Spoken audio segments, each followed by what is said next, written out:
শিক্ষক দিৱসত আপুনি বাৰু ভাষণ দিব বিচাৰে নেকি? যদি বিচাৰে তেন্তে চাওক মোৰ এই ভিডিঅ'টো, কাৰণ এই ভিডিঅ'টোত মই লৈ আহিছোঁ অতি সহজ আৰু সৰল ভাষাত এটা অতি সুন্দৰ ভাষণ। আৰু ভাষণটো যদি কওঁতে কৰবাত ভুল হয় তেন্তে আপোনালোকে শুধৰাই দিব বুলি আশা কৰিলোঁ। তেন্তে আহকচোন ভাষণটো আৰম্ভ কৰোঁ।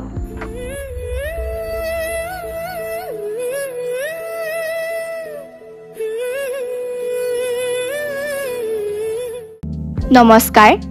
আজিৰ সভাত উপস্থিত থকা মোৰ শ্ৰদ্ধাৰ শিক্ষাগুৰুসকল, দাদা বাইদেউ, ভাই ভনী তথা সতীৰ্থসকল, আমি জানো যে প্ৰতি বছৰে আমি 5 ছেপ্টেম্বৰ দিনটো শিক্ষক দিৱস হিচাপে পালন কৰা হয়। এই দিনটোতে দেশৰ প্ৰথম উপৰাষ্ট্ৰপতি, দ্বিতীয় ৰাষ্ট্ৰপতি তথা শিক্ষাবিদ দাৰ্শনিক সৰ্বপল্লী ৰাধাকৃষ্ণনৰ জন্ম হৈছিল। সেই মহান ব্যক্তিগৰাকীক উদ্দেশ্য কৰি বছৰ বছৰ ধৰি শিক্ষক দিৱস পালন কৰি অহা হৈছে।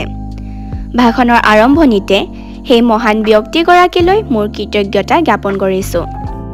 ডক্টৰ সৰ্বপল্লী ৰাধাকৃষ্ণনৰ জন্ম হৈছিল 1888 চনৰ 5 ছেপ্টেম্বৰত তিৰুতানী গাঁৱত। সেই ঠাই বৰ্তমান তামিলনাডুৰ তিৰুবল্লুৰ জিলাত আছে। তেওঁৰ পিতৃৰ নাম আছিল সৰ্বপল্লী বীৰস্বামীয়া আৰু মাতৃ আছিল সীতাম্মা। ৰাধাকৃষ্ণনে সৰুৰে পৰা বহু কষ্টৰে ডাঙৰ দীঘল হৈছিল। তেওঁ আছিল একেধাৰে প্ৰখ্যাত দাৰ্শনিক, লেখক, শিক্ষক আৰু ৰাজনেতা। ভাৰতৰ বৌদ্ধিক আৰু শৈক্ষিক জগতত তেওঁৰ ভূমিকা অতুলনীয়। ৰাধাকৃষ্ণনক ভাৰতৰ সৰ্বোচ্চ অসামৰিক সন্মান ভাৰত ৰত্নৰে বিভূষিত কৰা হৈছিল। ৰাধাকৃষ্ণনে প্ৰায় 40 বছৰ শিক্ষকতা কৰিছিল। শিক্ষা সমাজৰ প্ৰতি থকা অৱদানৰ বাবে তেওঁৰ জনপ্ৰিয়তাও আছিল বহুত। এবাৰ একাংশ ছাত্ৰ-ছাত্ৰীয়ে ৰাধাকৃষ্ণনৰ জন্মদিন পালন কৰিব বিচাৰিছিল। তেতিয়া তেওঁ কৈছিল, মোৰ জন্মদিন পালন কৰাতকৈ 5 ছেপ্টেম্বৰৰ দিনটো যদি শিক্ষক দিৱস হিচাপে পালন কৰা তেন্তে এয়া মোৰ বাবে বৰ সৌভাগ্য হ'ব। তেতিয়াৰ পৰাই প্ৰতি বছৰে 5 ছেপ্টেম্বৰৰ দিনটো শিক্ষক দিৱস হিচাপে পালন কৰি অহা হৈছে। সৰ্বপল্লী ৰাধাকৃষ্ণনে উপৰাষ্ট্ৰপতি, ৰাষ্ট্ৰপতি হিচাপে কাৰ্যনিৰ্বাহ কৰিছিল, কিন্তু আজিও তেওঁৰ নাম যেন এজন শিক্ষক হিচাপেহে জিলিকি আছে।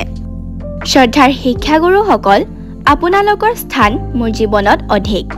আপোনালোকে মোৰ জীৱনত যি পোহৰ দিছে তাৰ ঋণ মই কেতিয়াও পৰিশোধ কৰিব নোৱাৰিম।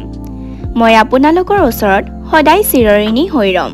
কেৱল অ আ ক খ নহয়, আপোনালোকে মোৰ জীৱনৰ পাঠো শিকাইছে, যাৰ বাবে আজি মই এনেকৈ থিয় হৈ আপোনালোকৰ আগত ভাষণ দিব পাৰিছোঁ। আপোনালোকৰ সান্নিধ্য পাই মই ধন্য। শেষত সকলোকে ধন্যবাদ জনাই মই মোৰ চমু বক্তব্যৰ সামৰণি মাৰিছোঁ।